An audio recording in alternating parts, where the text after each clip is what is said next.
Formula ఈ car రేసులో కేటీఆర్ కు ఊరట కల్పించింది తెలంగాణ హైకోర్టు. 10 రోజుల పాటు అంటే ఈ నెల 30 వరకు అరెస్ట్ చేయవద్దని ఏసీబీకి తెలిపింది. అయితే విచారణను కొనసాగించవచ్చని తెలిపింది. దీనికి సంబంధించి లేటెస్ట్ అప్డేట్స్ తెలుసుకుందాము. ఏసీబీ కార్యాలయం దగ్గర మా కరెస్పాండెంట్ కిరణ్ ఉన్నారు. కిరణ్, ఏసీబీ నెక్స్ట్ స్టెప్ ఎలా ఉండే అవకాశం ఉందంటారు? రైట్ రఫీ, ప్రస్తుతానికి మాత్రం హాట్ టాపిక్ గా మారింది.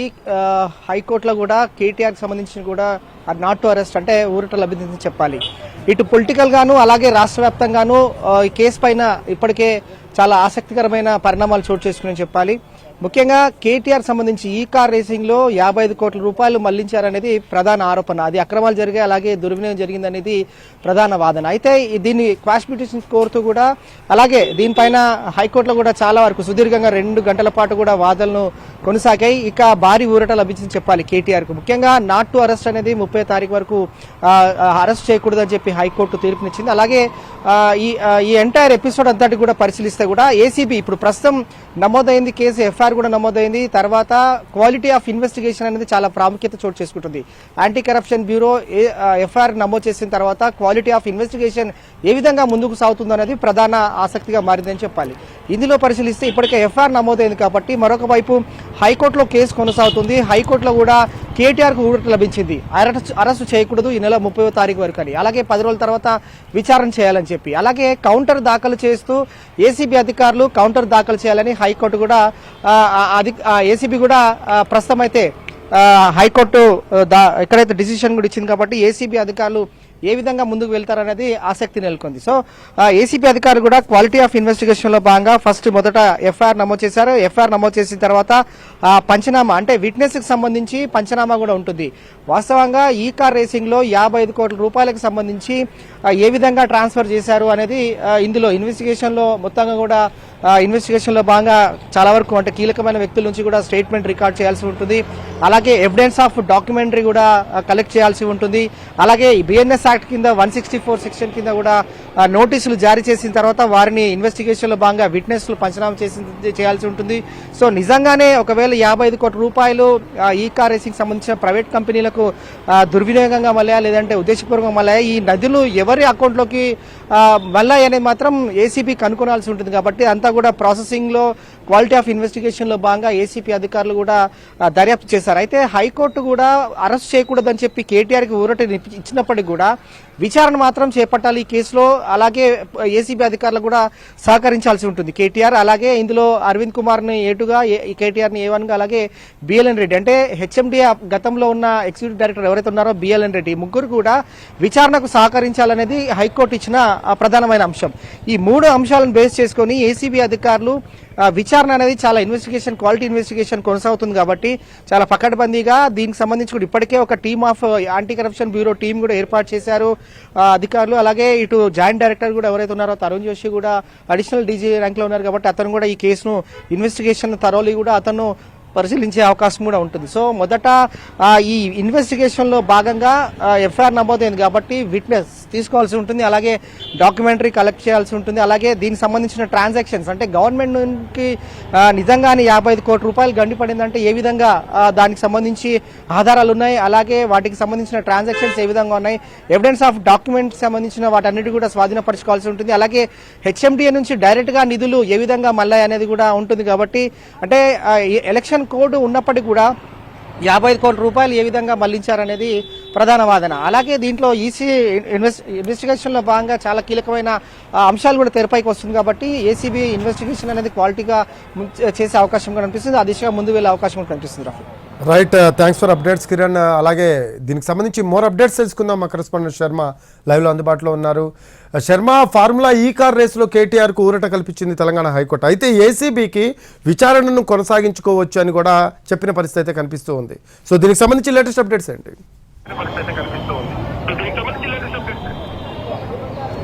కేటీఆర్ కు హైకోర్టులో ఊరట లభించింది. అతని అరెస్టును నిలుపుదల చేసింది. అంటే ఒకవేళ అరెస్ట్ చేస్తే గనక అతన్ని చేయకూడదనేటువంటి కేటీఆర్ లాయర్ వాదనలకు హైకోర్టు సమర్థించింది. అంటే ఈ నెల 30 వరకు అతన్ని అరెస్ట్ చేయకూడదని తాత్కాలిక ఉత్తర్వులు జారీ చేసింది. అదే మధ్యంతర ఉత్తర్వులు జారీ చేసింది. కానీ విచారణ జరుపుకోవాలని చెప్పింది. ఏసీబీ నిన్న ఎఫ్ఐఆర్ ఏదైతే నమోదు చేసిందో దానికి సంబంధించినటువంటి విచారణ కొనసాగించవచ్చు అని చెప్పింది. విచారణను ఈ నెల 27కు వాయిదా వేసింది. 27 నాడు అటు ప్రతివాదులు ఎవరైతే ఉన్నారో ఎంజేయుడి చీఫ్ సెక్రటరీగా ఉన్న దానకిషోర్ కానీ ఏసీబీ కానీ వీళ్ళిద్దరూ కౌంటర్ దాఖలు చేసేందుకు అనుమతించింది. ఆ రోజు వాళ్ళు కౌంటర్ దాఖలు చేయాల్సి ఉంటుంది. మళ్ళీ కౌంటర్ దాఖలు చేసిన రోజే వాదనలు వినిపిస్తారా లేదంటే మరొక రోజుకి వాదనలు వినిపించేందుకు సమయం తీసుకుంటారా అనేటువంటిది చూడాల్సి ఉంది. కానీ ఈ నెల 30 వరకు మాత్రం అతన్ని అరెస్టు చేయకూడదనేటువంటి తీర్పునే హైకోర్టు చాలా స్పష్టంగా మధ్యంతర తీర్పును వెల్లడించింది. కేటీఆర్ ఈ కార్ రేసింగ్ ఫార్ములా ఈ కార్ రేసింగ్ వ్యవహారంలో అతన్ని ప్రధాన నిందితుడిగా A1గా ఏసీబీ చేర్చింది. మొన్న దానకిషోర్ ఇచ్చిన ఫిర్యాదు తర్వాత నిన్న ఏసీబీ కేసు నమోదు చేసింది. ఏ క్షణంలోనైనా కేటీఆర్ను అరెస్ట్ చేసే అవకాశాలు ఉన్నాయన్న ప్రచారం జరిగిన నేపథ్యంలో ఆయన ఇవాళ లంచ్ మోషన్ హడావుడిగా క్వాష్ పిటిషన్ దాఖలు చేయడం, ఉదయం కొంత సందిగ్ధత చోటు చేసుకుంది. ఇవాళ ఎక్కువ పిటిషన్ల విచారణ ఉంది కాబట్టి ఈ లంచ్ మోషన్ను అనుమతించమని మొదట సింగిల్ బెంచ్ న్యాయమూర్తి చెప్పారు. ఆ తర్వాత లాస్ట్లో 5 నిమిషాలైనా సమయం ఇవ్వండి అంటూ కేటీఆర్ తరపు లాయర్ అభ్యర్థించడంతో ఆయన సమ్మతించారు. కానీ ఏసీబీ కౌన్సిల్ మాత్రం దీన్ని అంగీకరించలేదు. ఆ తర్వాత వాళ్ళు చీఫ్ జస్టిస్ దగ్గరికి వెళ్ళిన ఫలితం లేకపోయింది. సింగిల్ బెంచ్ అనుమతించడంతోనే సింగిల్ బెంచ్ దగ్గరే దీనికి సంబంధించినటువంటి విచారణ జరిగింది. సుమారు 3:30 గంటల ప్రాంతంలో ప్రారంభమైనటువంటి విచారణ 5 గంటల వరకు అంటే సుమారు గంటన్నర పాటు దీనికి సంబంధించినటువంటి వాద ప్రతివాదనలు జరిగాయి. అటు కేటీఆర్ తరపు లాయర్ వాదనలు వినిపించారు. కేటీఆర్ తరపు లాయర్ సీనియర్ లాయర్ సుందరం వాదనలు వినిపించారు. ఈ కేసుతో కేటీఆర్కు ఏ రకమైనటువంటి సంబంధం లేదు, ఆయన ఎక్కడ కూడా లబ్ధి అన్నది వ్యక్తిగతంగా ఆయన లబ్ధి పొందలేదు అనేటువంటి వాదననే బలంగా వినిపించారు. 2023లో దానికి సంబంధించినటువంటి వ్యవహారంలో కానీ ఆ అగ్రిమెంట్కి సంబంధించినటువంటి వ్యవహారంలో కానీ ఎక్కడ వయలేట్ జరగలేదు. కొంత ఇర్రెగ్యులారిటీస్ అయితే ఏవైతే జరిగాయో వాటికి సంబంధించి చెల్లింపుల విషయంలో అటు ఎలక్షన్ కమిషన్ అనుమతి తీసుకోకపోవడం కానీ ఆర్థిక శాఖ అనుమతి తీసుకోకపోవడం కానీ అప్పుడున్న పరిస్థితులను బట్టి హెచ్ఎండిఏ అన్నది ఒక అటానమస్ బాడీ, అది హైదరాబాద్ ఇమేజ్ను పెంచేందుకు ఏ రకమైనటువంటి ఈవెంట్స్ అయినా చేయవచ్చు. అందుకే హెచ్ఎండిఏ ద్వారా చెల్లింపులు జరిగాయి అనేటువంటి విషయానికి సంబంధించి కేటీఆర్ తరపు లాయర్ వాదనలు వినిపించారు. కానీ ఇవన్నింటినీ ఏజీ అడ్వకేట్ జనరల్ విభేదించారు.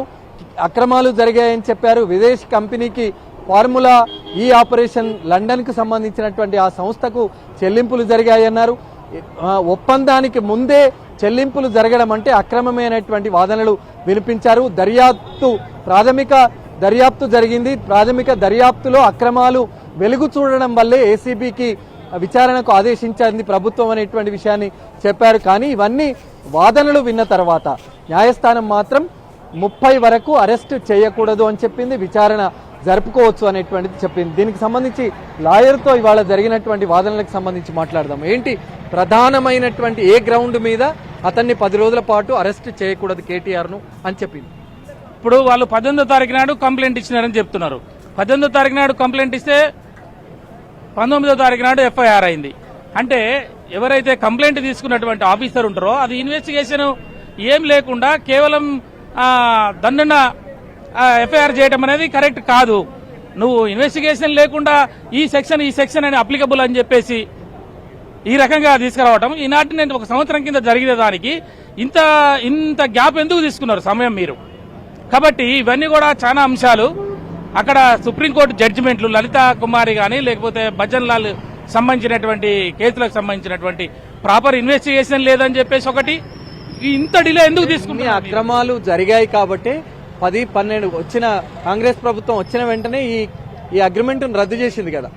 ఇప్పుడు నేను ఏమంటున్నా, ఆ రోజు అక్కడ ఉన్నటువంటి పరిస్థితుల్లో కేటీఆర్ గారు తెలంగాణ రాష్ట్రాన్ని అభివృద్ధి చేసే కార్యక్రమంలో భాగంగా భారతదేశంలో హైదరాబాద్ నగరాన్ని ఒక మంచి ఇంటర్నేషనల్లో దీనికి ఒక గుర్తింపు తీసుకురావాలి, ఇక్కడికి పెట్టుబడులు రావాలి, ఇక్కడ మన పిల్లలకి ఉద్యోగాలు దొరకాలి, ఇక్కడ మన ఏదైతే ప్రొల్యూషన్ ఉందో ఈ పొల్యూషన్ ఉందో ఈ పొల్యూషన్ అరికట్టాలనే ఉద్దేశంతో ఇంటర్నేషనల్ కంపెనీలు రావాలని చెప్పేసి ఒక సదుద్దేశంతో చేసినటువంటి కార్యక్రమం ఇది. ఆ కార్యక్రమంలోనే అగ్రిమెంట్ జరిగింది.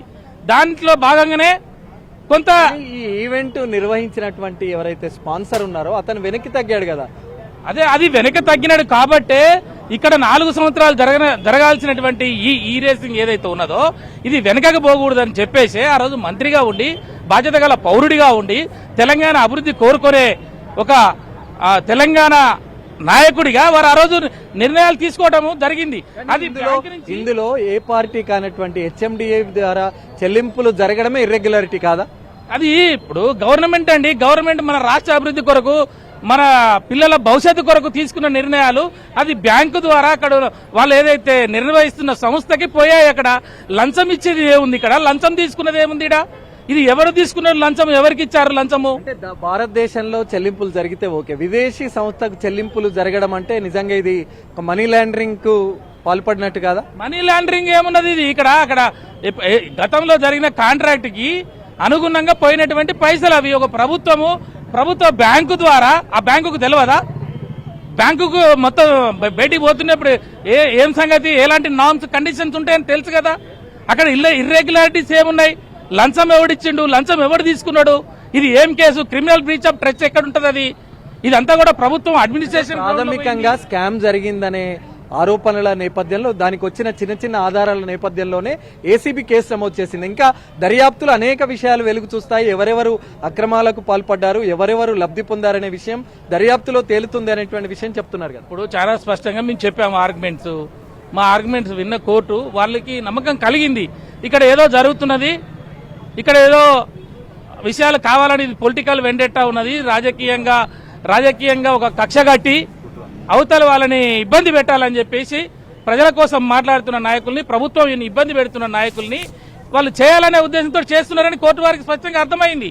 ఈ రోజు మా జడ్జిమెంట్ విన్నారు కాబట్టి వాళ్ళు సాటిస్ఫై అయినారు కాబట్టి సుప్రీంకోర్టులో, హైకోర్టులో గతంలో ఇచ్చినటువంటి జడ్జిమెంట్లకి అనుగుణంగా వాళ్ళు సాటిస్ఫై అయినారు కాబట్టి అరెస్ట్ చేయకండి అని చెప్పినారు. ఒకటి విచారణ జరుపుకోవచ్చు అని చెప్పింది. అంటే ఇంకా ఈ 10 రోజుల్లో విచారణలో ఇంకేమైనా వెలుగు చూస్తే విషయాలు నేనేమంటున్నా 100% విచారణ చేయమంటున్నాము. కేటీఆర్ గారు 2 నెలల కింద 2 నెలల కింద ప్రెస్ మీట్ పెట్టి మీరు ఏం విచారణ చేస్తారో నాకు నోటీస్ ఇస్తే నేను వస్తా, మీకు ఏం డాక్యుమెంట్ కావాలన్నా తెస్తా, యాడికి రమ్మంటే ఆడికి వస్తా అని చెప్పి వారే ప్రెస్ మీట్ పెట్టినారు. నిన్న మొన్న జరుగుతున్న అసెంబ్లీలో దీని మీద చర్చ పెట్టమని అన్నారు. ఇది ఎక్కడ ఉన్నది? దీంట్లో ఎవరు ఇచ్చిన లంచాలు ఎవరు తీసుకున్నారు అనే విషయాల్లో చర్చ పెట్టు. 4 గోడల మధ్యలో కాదు ఇది, నలుగురు తీసుకున్న నిర్ణయాలు కాదు ఇది 4 కోట్ల ప్రజలకి తెలవాల్సిన అంశం. కాబట్టి దీని మీద చర్చ పెట్టమంటే అసెంబ్లీలో ఎందుకు చర్చ పెట్టలేదు? ఈ రోజు నువ్వు వచ్చి మాట్లాడినారు వీళ్ళు. మరి మాట్లాడినాక మేము చెప్పినాము, కోర్టు ఈ రోజు నమ్మింది కాబట్టి అరెస్ట్ చేయకంటుంది. ఈరోజు కౌంటర్ వేస్తామని చెప్పినారు. ఇంకా ఏదో ఇన్వెస్టిగేషన్ ఉంటుందని అన్నారు. ఆ ఇన్వెస్టిగేషన్ లో కోడిగుడ్డు మీద ఎంటికలు పీకుతారా, మరి ఏం పీకుతారో చూద్దాం. అది కోర్టులో ఉన్నది కాబట్టి ఎక్కువ మాట్లాడటం కూడా కరెక్ట్ కాదు. వాళ్ళు కౌంటర్ వేసిన తర్వాత మీరు అన్నట్టు ఇంకేమైనా ఉంటే మా నుంచి తప్పులు జరిగితే కేటీఆర్ కి ఇది తాత్కాలిక ఊరటనే అనుకోవచ్చా? తాత్కాలిక ఊరట, ఇది ఫైనలైజా? ఇప్పుడు కేసులో నిన్నగాక మొన్న ఏం చేసినారు, మాదక ద్రవ్యాలు పెడుతున్నా ఫామ్ హౌస్ లో గృహ ప్రవేశాల దాంట్లో మాదక ద్రవ్యాలు దొరికినాయి, మూత్రాలు సేకరించిర్రు, అక్కడ మొత్తం రైడింగ్ అని చెప్పినారు. అక్కడ ఏం దొరికింది? లగచర్ల పోయినావు నువ్వు. లగచర్లలో వాళ్ళు పబ్లిక్ డొమైన్ కి, పబ్లిక్ అభిప్రాయానికి వ్యతిరేకంగా ఓన్లీ కేటీఆర్ వరకే కన్ఫైన్. కేటీఆర్ కేసు నేను చెప్తున్నా, నువ్వు లగచర్లలో కేటీఆర్ నిరికియాలనే కదా. కేటీఆర్ అక్కడ పిల్లగాడు శివ ఉన్నాడు, ఆయన ఎమ్మెల్యే నిరికిచ్చినారు. ఎమ్మెల్యే ఆయన 30 సార్ల ఫోన్లు మాట్లాడిండు, 40 సార్ల ఫోన్లు మాట్లాడిండు. ఆయన ఎమ్మెల్యే కేటీఆర్ కు ఫోన్ చేస్తే కేటీఆర్ గారు వారికి డైరెక్షన్ ఇచ్చిండు. కాబట్టి ఇవంతా